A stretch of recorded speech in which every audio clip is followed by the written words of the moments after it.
Sa hirap at ginhawa, sa lungkot at ligaya, naging magkatuwang ang Pangulo at ang sambayanang Pilipino.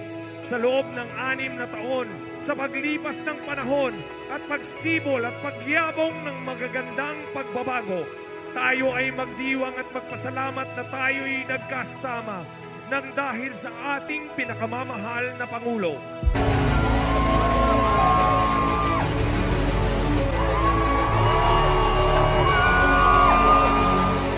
Sa loob ng 6 na taon, magpasalamat tayo sa Panginoong lumikha.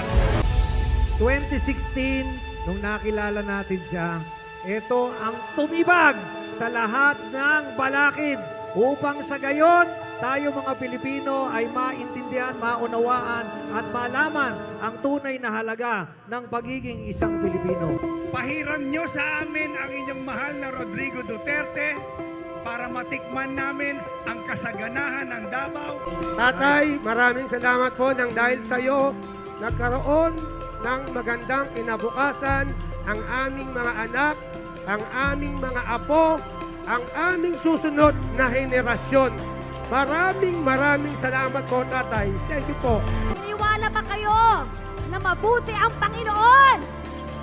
Dahil binigay niya si Tatay Digong sa ating bansa, sa ating ordinaryong Pilipino. This is our last time, Kuya Bongo, magpapicture po ako sa inyo kasi talagang idol ko kayo. Matagal ko na tinatago to, Tay.